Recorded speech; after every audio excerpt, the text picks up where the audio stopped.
Bonjour et bienvenue. On va commencer dans 2 minutes.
Bonjour tout le monde. On va commencer en 30 secondes, disons.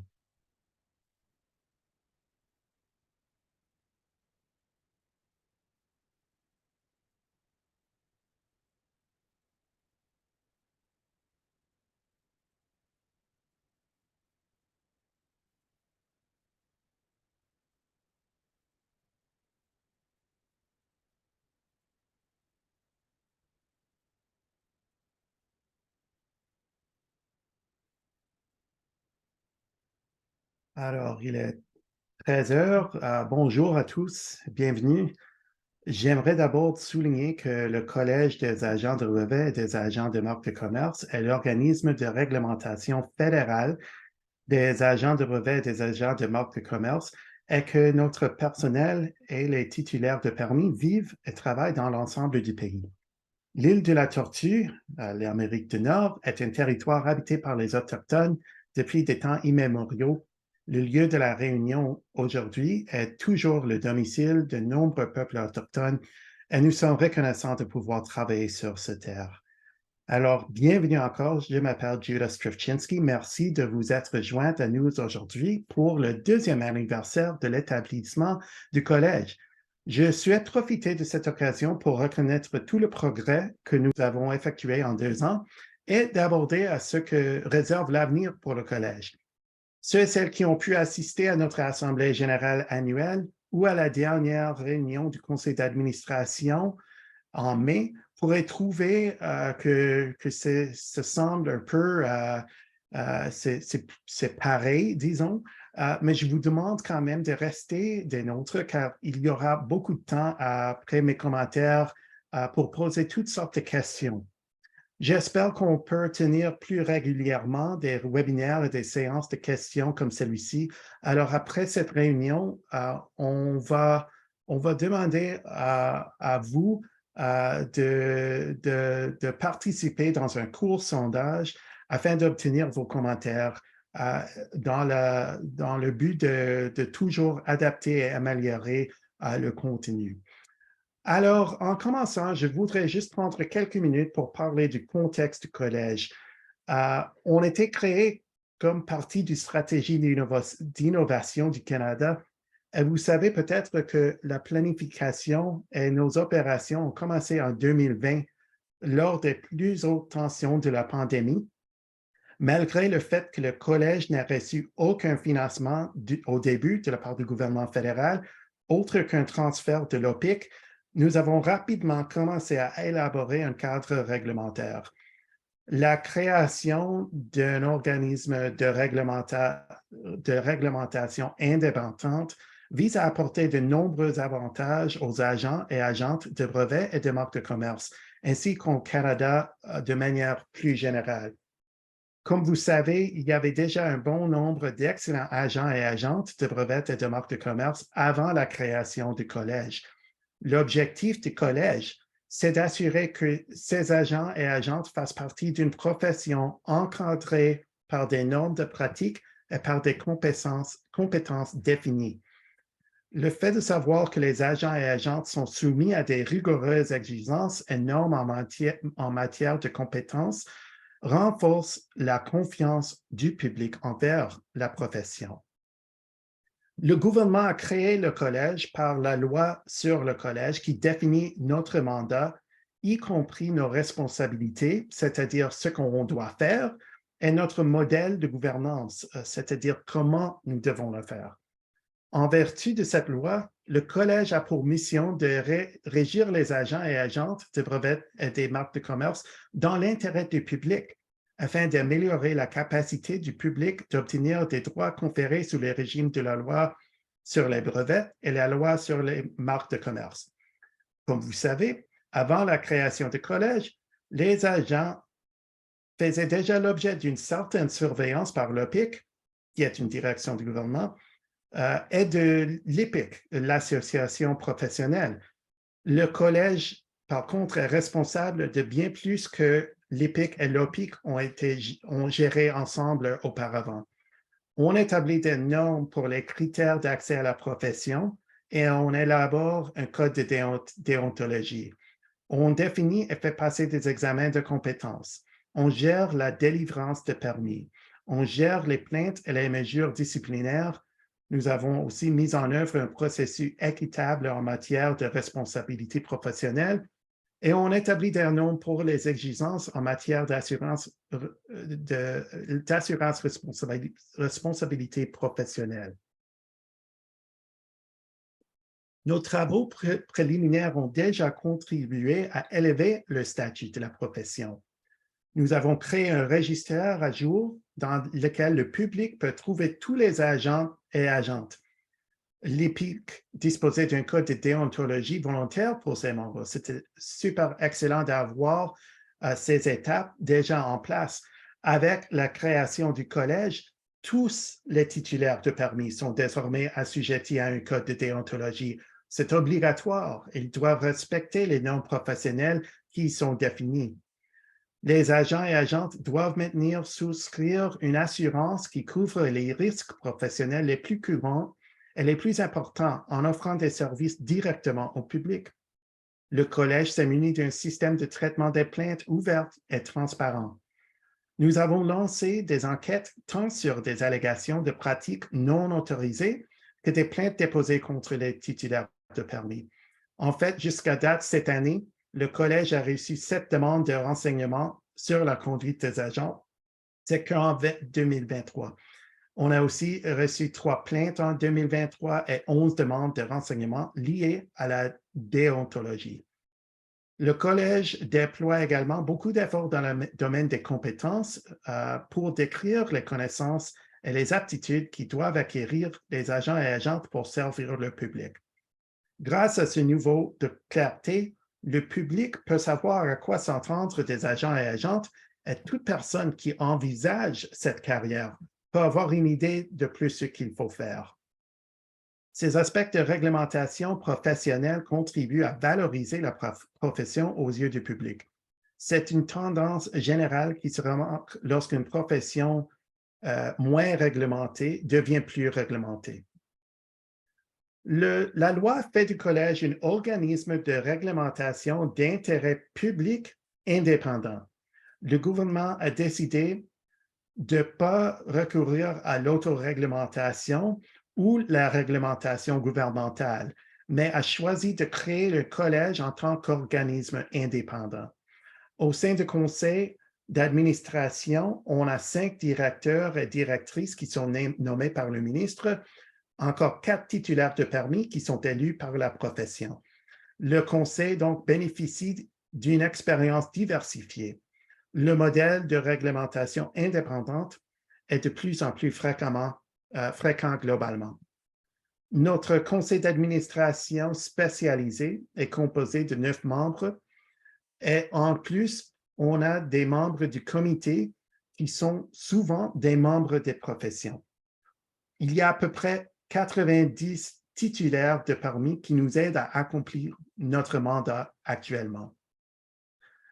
Enfin, nous solliciterons régulièrement des commentaires de part des membres de la profession pour nous assurer de comprendre leur point de vue alors que nous allons de l'avant avec notre travail.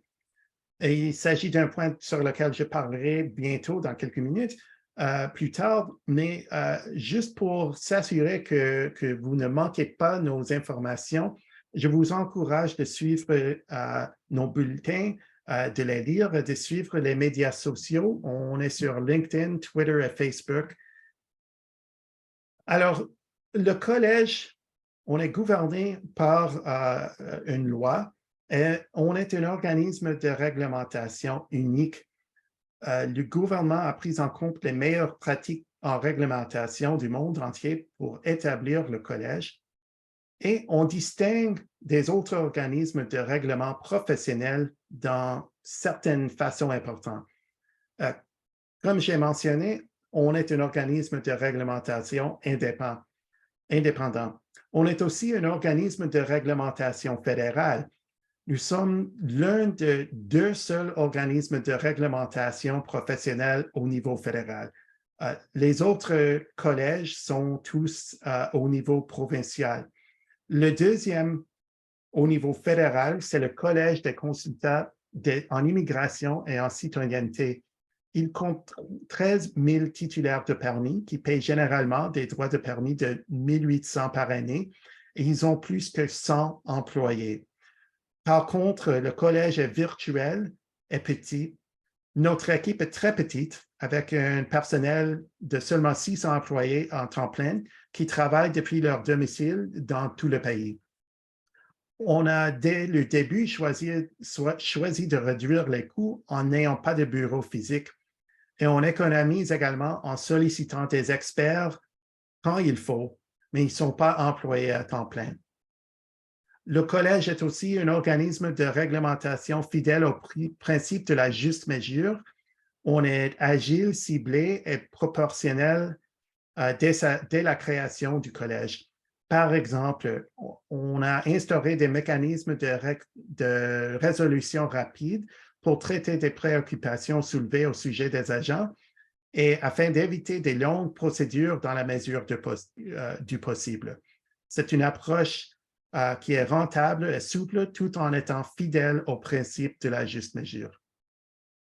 Le collège dispose d'un cadre de gouvernance moderne, comme j'ai mentionné. On a un conseil d'administration national et ce n'est pas une organisation bénévole non plus. On a adopté la meilleure pratique réglementaire de rémunérer des directeurs et membres du comité d'experts. On recrute des experts et offre une rémunération à ceux qui apportent leur temps et leurs expertises.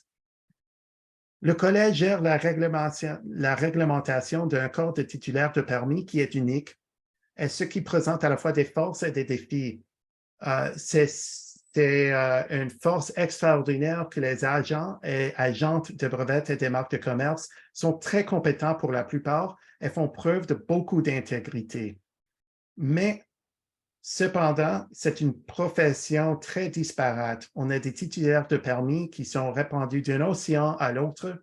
Ils travaillent dans les deux langues officielles ainsi que dans toutes sortes d'environnements. Ils travaillent avec des avocats dans des cabinets. Ils sont des employés des entreprises. Ils sont en gouvernement et ils sont dans leur propre ses propres environnements, ses propres cabinets, ses propres groupes. Leurs antécédents professionnels et scolaires sont différents aussi. Certains d'entre eux détiennent d'autres titres professionnels et sont de l'habitude d'être assujettis à une réglementation. Pour certaines, par contre, le cadre de réglementation est une nouveauté. Et le collège réglemente une petite profession qui compte seulement environ 2 500 titulaires de permis. Ce nombre semble plutôt stagnant, c'est-à-dire que le nombre de personnes qui entrent dans la profession est plus ou moins le même que celles qui sont en train de sortir. Tous ces facteurs nous placent dans un contexte unique. Aujourd'hui, c'est le deuxième anniversaire du démarrage du collège. C'est une bonne occasion de réfléchir sur le chemin parcouru jusqu'à présent. Au cours de ces premières deux années, le collège a construit toute l'infrastructure nécessaire à un organisme de réglementation moderne. Je vous encourage à lire les rapports annuels du collège des deux premières années.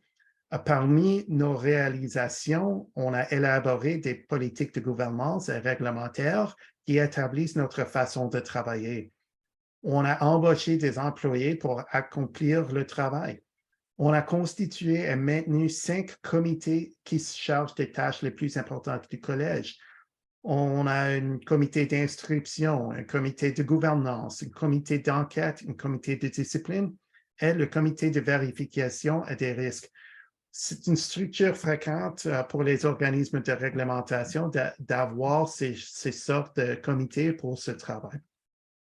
Nous avons aussi construit l'infrastructure opérationnelle nécessaire. On a transféré toutes les données de l'OPIC et on a élaboré des versions préliminaires du portail des titulaires de permis et du registre public. Nous avons pris en charge les examens de compétences et on continue d'apporter des améliorations à chaque nouvelle administration. Nous avons établi des processus de responsabilité professionnelle équitables, transparentes et efficaces. Nous avons établi des exigences en matière d'assurance, responsabilité professionnelle qui assurent la protection des agents et du public. Enfin, nous avons récemment achevé un important projet de révision des règlements administratifs qui a amélioré la capacité du collège d'assurer la réglementation dans l'intérêt public. Un aspect important des nouveaux règlements administratifs est la création de nouvelles catégories de permis assorties de la révision des droits. On a communiqué avec la profession et les parties prenantes au sujet des dépenses que le collège entretient pour accomplir son mandat de réglementation. En plus de devoir rendre le collège pleinement opérationnel, nous allons constituer des réserves ou des économies pour parer les questions opérationnelles à long terme et pour des situations complexes, des plaintes, d'enquêtes et des pratiques non autorisées possibles. Nos dépenses augmenteront au fur et à mesure que nous atteignons des niveaux opérationnels supérieurs que nous déployons maintenant et quand on déploie entièrement le processus de traitement de plaintes, des enquêtes et des mesures disciplinaires. On a expliqué lors de notre Assemblée générale annuelle que nos dépenses sont passées de 1,4 million de dollars durant la première partie de 2021 à juste au-dessus de 2,3 millions de dollars en 2022, notre première année complète, et que notre budget de 2023 comprend déjà 2,3 millions de dollars en dépenses, encore une fois. Même si le montant des dépenses en 2022 et 2023 était à peu près le même, la nature des dépenses a changé. L'année de 2022, les dépenses étaient plutôt des coûts de démarrage, le recrutement, les consultants en réglementation, etc. Cette année, nous avons vu l'augmentation des coûts liés à la discipline, à l'initiative sur les compétences et au salaire pour le personnel. On travaille actuellement à la planification pour notre budget de 2024 et nous nous attendons à ce que nos dépenses augmentent avant de pouvoir constituer des réserves à mesure que nous avançons vers une pleine exploitation. On continue d'évaluer les coûts de nouveaux programmes et d'estimer les coûts des programmes réglementaires. Nos estimations actuelles qui sont susceptibles à changer, bien sûr, mais à ce moment, on prévoit que les dépenses pourraient augmenter jusqu'à environ 2,8 à 3 millions de dollars, excluant toute dépense imprévue pour des cas complexes exceptionnels et la constitution des réserves. Les revenus détermineront combien nous serons en mesure de mettre de côté. Nous prévoyons établir des budgets pluriannuels dès 2025. Les droits des permis seront indexés en fonction d'un calcul fondé sur l'inflation. Alors, on peut établir des budgets à ce moment. Le plus important est peut-être le travail du collège, peut-être jusqu'à date, c'était le travail sur les compétences. Le collège a créé des profils de compétences distincts pour des agents et agentes de brevets et pour les agents et agentes de marque de commerce. Avant ces profils, aucun consensus était établi sur les compétences qui devaient posséder une personne pour être en mesure de servir efficacement des clients. On a eu recours à un processus robuste pour déterminer ces compétences. Le collège a consulté à la fois les agents et agentes de brevets et des agents et agentes de marque de commerce pour s'assurer de bien comprendre le contexte canadien et les différentes sortes de travail des agents en général. Maintenant qu'on a des profils de compétences, on va faire des changements aux examens des compétences. On va également analyser les chemins d'accès à la profession et le perfectionnement professionnel continu pour aligner le tout avec ces compétences. En bref, l'élaboration des profils de compétences a été un facteur clé fondamental au sein des travaux réglementaires du Collège. Dans les dernières 2 années, le Collège a fait énormément de travail pour établir une infrastructure réglementaire et les prochaines années à venir vont être également très importantes. Le conseil d'administration a approuvé le cadre stratégique du Collège pour 2023 à 2025 lors de sa réunion en mai. Ce cadre est accessible sous l'onglet « À propos de nous » sur notre site Web. Et je vous encourage à le passer en revue. Vous pouvez même le voir maintenant durant cette séance. Je vais prendre quelques minutes juste pour parler des 5 piliers interconnectés de ce cadre stratégique. Alors, vous pouvez le voir en ligne aussi. Alors, le premier pilier est l'infrastructure organisationnelle et réglementaire. Le Collège travaille encore à la mise au point de sa structure de démarrage.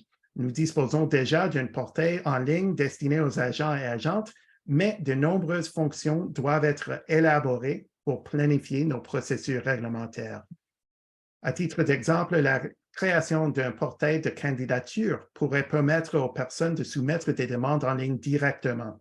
Le processus serait plus facile pour les candidats et candidates et exigerait moins de temps de la part des membres du personnel pour assurer le traitement manuel des demandes. Un autre exemple, c'est la construction d'un rapport annuel pour les titulaires de permis. Présenté sous forme de questionnaire simple et rapide à remplir, ce rapport fournira au Collège des données dont il a besoin pour éclairer ses décisions réglementaires d'une année à l'autre. En outre, il nous aidera à comprendre le marché et les données démographiques autour de cette profession. Les titulaires de permis devront probablement le remplir à partir de l'année 2025. Les questions feront l'objet d'une consultation préalable, puisque nous désirons connaître le point de vue des titulaires de permis et des parties prenantes. En outre, on doit continuer de préparer des protocoles des risques opérationnels et de cybersécurité pour le Collège, pour être prêt à faire face à toute éventualité. Et l'équité, la diversité et l'inclusion sont un dernier élément de ce pilier. L'écosystème de propriété intellectuelle est déjà dédié à l'équité, la diversité et l'inclusion. Par exemple, l'EPIC offre une nouvelle formation sur ces sujets. L'ISDE et l'OPIC sont toujours au courant aussi. C'est la déficit au Collège. On veut comprendre ce qu'on peut faire pour contribuer à ces efforts en tant qu'un organisme de réglementation dans le cadre de notre mandat, comment on peut offrir du soutien et comment nous pouvons bâtir une profession plus inclusive qui sert une clientèle diversifiée. Le second pilier du cadre réglementaire et stratégique est la compétence professionnelle. Le plus important projet de ce secteur est l'initiative en matière de compétences du Collège que j'ai déjà débordé. On va continuer de travailler là-dessus. On a aussi on va interagirons avec les membres de profession dans 2 domaines. L'un concerne l'accès à la profession. Le modèle actuel exige un apprentissage d'une durée de 2 ans suivi d'examens de compétences.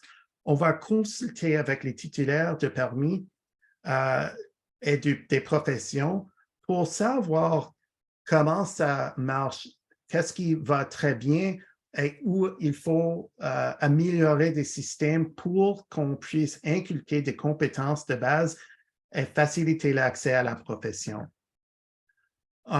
On va aussi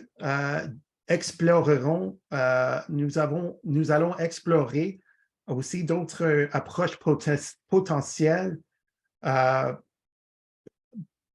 qui sont peut-être des chemins pour créer des nouveaux chemins qui sont peut-être pas le même chemin d'apprentissage. On sait qu'il y a dans des autres pays où ils offrent des cours, par exemple, universitaires ou des autres moyens de devenir un agent de marque de commerce ou un agent de brevet. Alors, on va essayer de savoir s'il y a des autres chemins qui puissent être dans l'intérêt public ici au Canada aussi. Un autre domaine est celui du perfectionnement professionnel continu. On sait que les agents travaillent fort pour continuer de savoir de poursuivre des cours de perfectionnement professionnel. C'est une bonne nouvelle. Et la question, c'est comment est-ce qu'on peut encourager et assurer que les agents et agentes continuent de faire ce travail. Alors, on va déterminer si on doit avoir une politique pour s'assurer que des agents continuent de prendre de perfectionnement professionnel continu. Est-ce que ça doit être obligatoire? Est-ce que ça doit être établi par le collège? On veut assurer que nos titulaires de permis demeurent compétents en tout temps sans donner un lourd fardeau de production des rapports. Alors, on va procéder à des consultations sur le perfectionnement professionnel continu en 2024. Je vous encourage de participer là-dessus. Le troisième pilier est la réglementation professionnelle. Le code de déontologie est une des parties de ce pilier, un élément fondamental. Le code volontaire de l'EPIC était un très bon début, mais on effectue une transition vers un code obligatoire. Le collège doit encore éduquer pour que tous les agents et agentes savent que le code est en place et il faudra éventuellement qu'on évalue les règles du code et que le code s'infuse dans l'esprit de tous. Un autre aspect de réglementation est la responsabilité professionnelle, incluant les plaintes et des mesures disciplinaires. Comme je l'ai mentionné, on a mis en place un système pour recevoir des plaintes et on commence à les recevoir et on commence à procéder à des enquêtes. Le volume, la gravité des risques et la complexité des enquêtes sont des éléments encore incertains. Les organismes de réglementation peuvent parfois croire que les questions simples seront résolues rapidement, alors que ça finit par se rendre devant les tribunaux. Tous ces facteurs font partie d'un processus équitable et transparent, et on continue de tirer des leçons de nos expériences à mesure que les questions se présentent. En ce qui concerne des allégations de pratiques non autorisées, nous demeurons vigilants à cet égard. Il est entendu que le collège passera à l'acte dans des situations à niveau de risque élevé où les membres du public subissent des conséquences du comportement d'une personne qui n'est pas officielle, n'est pas autorisée à agir en tant qu'une agente. Ce domaine est particulièrement épineux pour les organismes de réglementation à l'égard de la juste mesure, mais on veut que l'approche du collège soit réfléchie. Enfin, ce qui concerne la propriété intellectuelle, nous allons également continuer à soutenir l'évolution du secret professionnel des agents et agentes afin de protéger leurs clients dans l'intérêt public. Le quatrième pilier est axé sur l'intégration de l'écosystème de la propriété intellectuelle au sein du collège. Nous sommes un nouvel acteur dans ce domaine et il faut qu'on détermine notre rôle et développer notre réseau. Nous discutons tout souvent avec l'EPIC et nous attendons leur conférence à Winnipeg avec impatience. Je serai là, je participerai dans la conférence. En plus de travailler étroitement avec nos collègues dans le gouvernement, nous entretenons d'excellentes relations avec de nombreux titulaires de permis qui soutiennent notre travail. Le cinquième pilier est la gouvernance. La gouvernance, nous voulons que cette structure de gouvernance soit aussi solide que possible. Et il est aussi important de savoir que nous possédons des ressources financières nécessaires pour atteindre le succès du collège. Comme vous savez, le collège d'administration du collège, le conseil d'administration du collège a examiné les projections financières et s'inquiète du fait que l'organisme pourrait ne pas être financièrement viable à long terme. Toute personne qui souhaite consulter les états financiers vérifiés du collège peut le faire en ligne. Le budget du collège pour 2023 est également inclus dans les documents du conseil d'administration du décembre 2022. La décision difficile d'augmenter les droits de permis n'a pas été prise à la légère par le conseil d'administration. Les tendances financières que nous avons observées au cours des premiers mois, au-delà des coûts de démarrage, indiquaient clairement que les revenus annuels seraient insuffisants pour soutenir tous les éléments de réglementation professionnelle exigés du collège par le gouvernement en vertu de la loi afférente. Le conseil et le personnel ont déployé beaucoup d'efforts pour fonctionner dans les limites d'un budget si serré. Il n'y avait aucune marge de manœuvre pour traiter les coûts entretenus par des plaintes ou pour commencer à constituer des réserves et de préparer pour faire face à des urgences ou des situations très graves. Les réserves des autres organismes de réglementation atteignent normalement les 7 chiffres, comptant du fait qu'un seul litige important peut coûter des centaines de mille de dollars. Nous avons travaillé fort pour trouver un équilibre entre l'impact sur la profession et le mandat statutaire complet du collège, sans oublier les exigences du financement connexe. Nous savons que ces augmentations de frais ont entretenu un choc devant le montant à payer. C'est une situation exceptionnelle qui ne devrait pas se reproduire à l'avenir. À la suite de 2024, nous nous attendons seulement à l'indexation des frais selon l'inflation. On sait que cette nouvelle a été difficile à entendre pour les titulaires de permis, mais ils pourront préparer leur budget de manière beaucoup plus simple et plus claire dans les années à venir.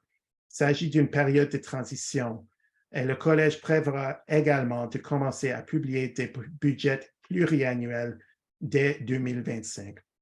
Donc, en conclusion, je vous ai donné beaucoup de renseignements, beaucoup d'informations aujourd'hui, mais pour terminer, j'aimerais connaître votre opinion. On a environ 30 minutes et vous pouvez mettre vos questions en ligne pour que je puisse les répondre. Je vais essayer de répondre à autant de questions que possible, mais si je ne me rends pas compte à votre question, à la fin de la séance, vous pouvez également envoyer un courriel à l'adresse info@cpata-cabamc.ca. Je vais ajouter que j'essaierai de répondre dès que possible. Alors, je vais juste regarder les questions. On a quelques aujourd'hui. Alors, au début, quels avantages exacts le collège procure-t-il aux membres avocats? Il me semble que vous n'êtes qu'une forme de bureaucratie additionnelle qui n'ajoute rien pour les membres avocats, déjà assujettis à des règles d'éthique et de surveillance et sanctions par leurs barreaux respectifs. Alors, c'est une question concernant les différentes moyens de réglementation. Je dirais au début que c'était une décision de gouvernement que il y a des services offerts au public, des services professionnels pour accueillir soit un marque de commerce, soit une autre, pardon, soit des marques de commerce, soit des brevets, où il faut avoir des expertises exceptionnelles. Et donc, ce n'est pas suffisant de devenir un avocat pour, pour obtenir soit un brevet, soit une marque de commerce pour un client. Alors, des avocats sont des avocats, mais des agents et des agentes sont des agents et des agentes. Je réalise que pour plusieurs avocats, être un agent ou une agente, ça fait une partie du travail, mais c'est une partie qui est simplement traitée différemment que le travail d'un avocat ou une avocate. Alors, on a deux collèges parce qu'on a deux moyens de travail. Et avant, il y avait des autres normes de réglementation professionnelle pour les agents et des agentes. Et les avocats et avocates ils ont dû être membres de ce domaine. Et maintenant, il y a un collège. Alors, je dirais que ce sont deux rôles distincts. Et pour la plupart du temps, je réalise qu'il y a des avocats et des avocates qui ne pensent pas au rôle d'agent comme une profession distincte, mais il est une profession distincte et il faut avoir des réglementations différentes. Alors, on a une question concernant le privilège de confidentialité. Juste une seconde.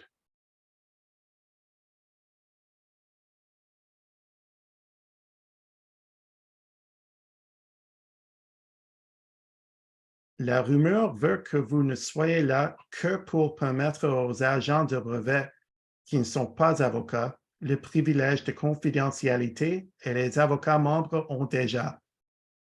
Je ne peux pas parler là-dessus. C'est une rumeur. Je ne comprends pas cette rumeur. Je crois que c'est fausse. Il y a un collège indépendante pour toutes sortes de raisons. Alors, je ne peux pas répondre à cette rumeur.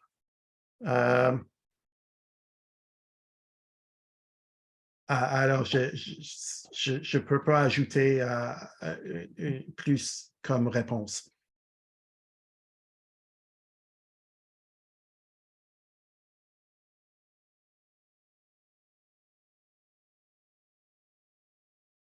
Il y a une question concernant les frais.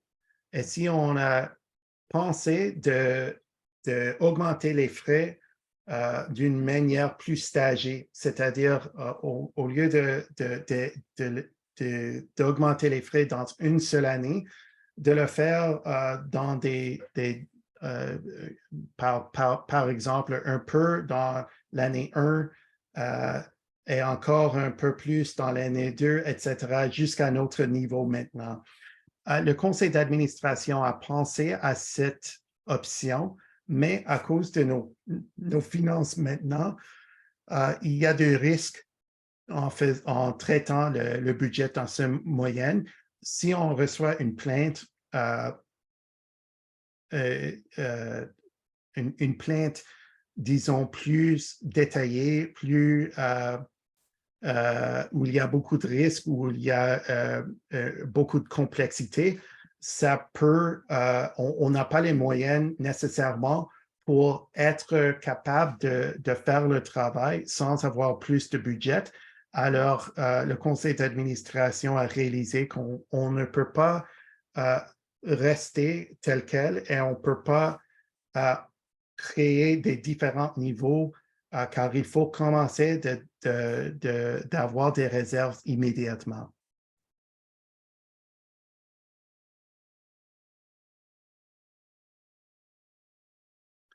Alors, il y a une question. Je ne vois nulle part qu'un candidat pour le titre d'agent de brevet doit avoir un diplôme universitaire en sciences ou en génie, comme c'était le cas auparavant. Qu'en est-il?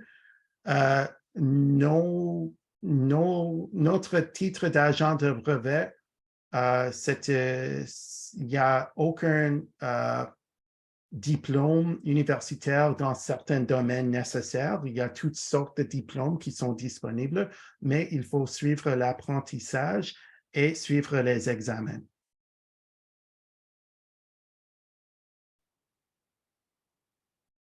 Il y a une question d'un agent de brevet interne chez une compagnie.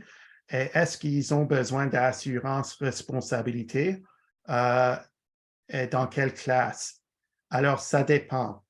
Si vous travaillez pour une compagnie, vos travail est seulement pour la compagnie. C'est-à-dire que, par exemple, vous donnez euh, des services professionnels pour la stratégie concernant des brevets pour cette compagnie.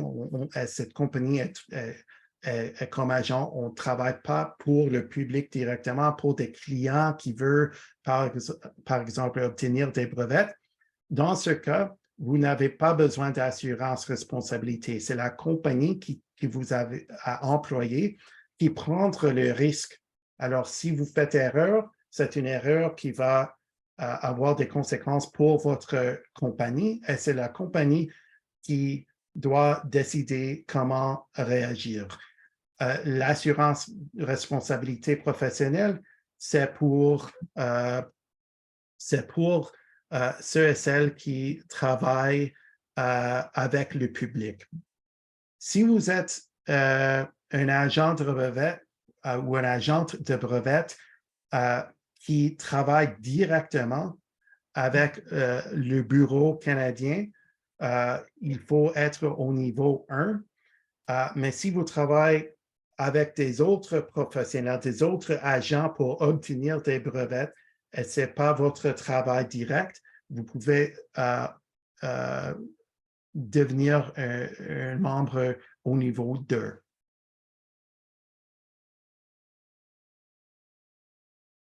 Alors, il y a une commande, c'est plutôt mais ça peut être une question. Pourquoi pas prendre un prêt sur plusieurs années? Euh, je suppose que c'est une question. Pourquoi pas euh, amortir un prêt auprès des banques au, euh, si on a décidé de prendre un prêt, peut-être on n'aurait pas dû changer les frais des moyens on a annoncé dans le printemps. C'était une option, mais c'est cher pour une organisation comme notre pour obtenir un prêt. Et si on a décidé de prendre un prêt, ça coûtera d'une année à l'autre avec beaucoup d'intérêts.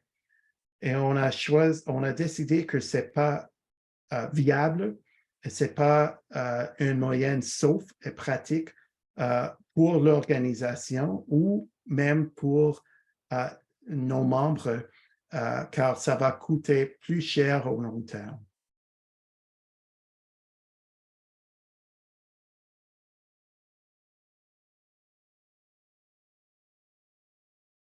Il y a une question concernant des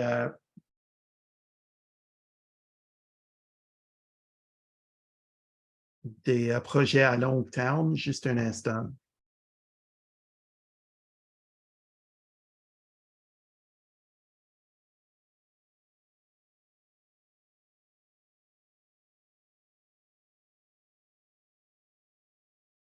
Je ne sais pas si je comprends la question exactement, mais j'essaierai quand même. Je crois qu'il y a une question ici qui demande est-ce qu'on va continuer de demander plus de frais dans l'avenir si on a euh, beaucoup de plaintes ou des gros dossiers disciplinaires dans l'avenir. Pour l'instant, notre but est d'obtenir des réserves qui peuvent nous aider à être prêts pour des gros dossiers disciplinaires.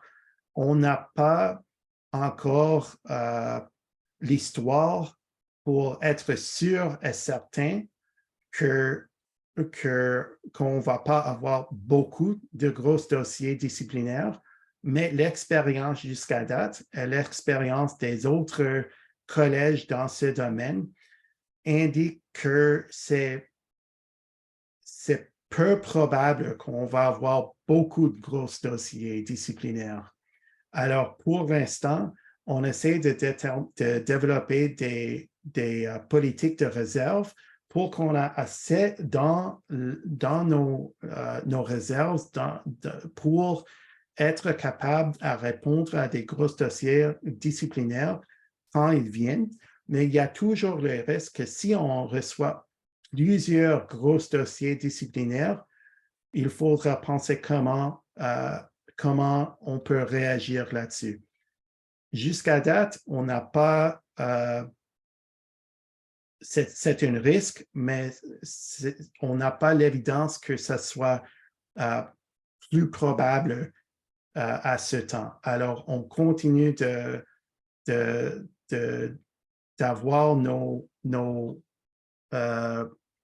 de voir les plaintes comme quand on les reçoit.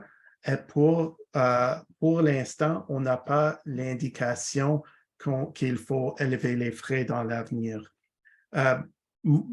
Plus généralement, il y a une question concernant pourquoi des membres de profession sont responsables pour ces frais et pour les frais concernant les projets du collège.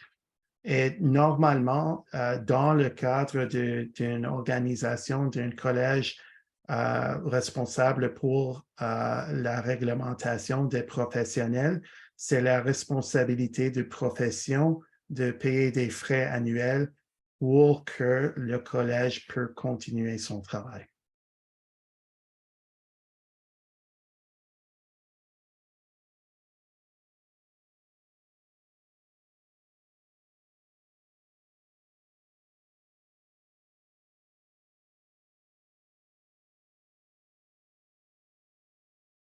Il y a une question ici. Vous semblez ne pas comprendre qu'une aptitude essentielle pour être agent de brevet est de bien comprendre une invention et de bien la décrire. Pour ce faire, il faut être à l'aise avec le ou les domaines scientifiques reliés à notre pratique, ce qui va bien au-delà de la simple connaissance de la loi et la jurisprudence. Le collège se lance vers de multiples problèmes et plaintes si quiconque peut devenir candidat sans connaissance scientifique. Je ne suis pas d'accord avec cette question. On réalise qu'il y a toutes sortes d'aptitudes essentielles pour devenir un agent de marque de commerce ou un agent de brevet. Il y a des compétences scientifiques pour être agent de brevet dans la plupart des cas. Mais on le réalise. Je ne comprends pas la question ici. On va explorer des moyens pour que des experts dans des domaines techniques, des domaines scientifiques, peuvent devenir dans l'avenir des agents des agentes de brevets d'une manière où ils achèvent des compétences. Mais à part de ça, je ne comprends pas la question.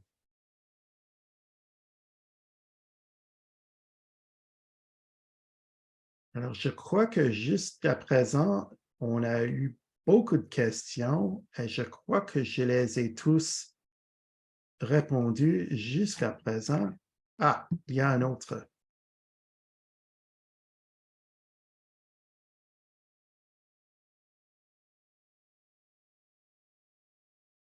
C'est un commentaire que la raison que la profession existe est parce qu'il est impossible qu'un avocat se rattrape au point de vue scientifique et technique puisque cela requiert une éducation détaillée.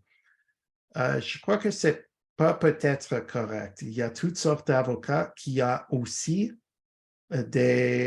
des éducations dans le domaine scientifique et technique et qui ont les compétences pour être le professionnel qui va aider des clients pour atteindre des brevets. Il y a aussi des temps où il y a des gens, des professionnels qui n'ont pas les expertises scientifiques et techniques, même s'ils sont des agents ou agentes de brevets, où il faut déterminer que ce n'est pas mon compétence, selon nos règles de déontologie, il faut essayer de trouver quelqu'un d'autre pour aider. Alors, ce n'est pas une question où il y a des réponses universelles. On peut avoir un avocat qui est, par exemple, expert en biologie, qui travaille avec des compagnies qui créent des drogues pour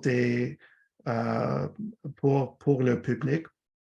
Et ils sont compétents non seulement en question comme agents de brevet, mais aussi incluant leurs compétences scientifiques et techniques.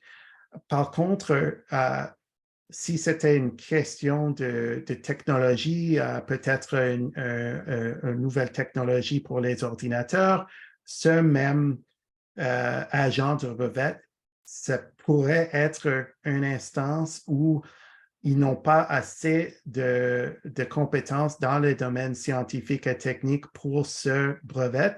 Et selon notre code de déontologie, ils devraient demander s'il y a quelqu'un d'autre qui peut aider. Alors, ça dépend des circonstances, ça dépend de chaque brevet pour savoir si un agent ou une agente a les compétences pour aider un membre du public ou même sa propre compagnie.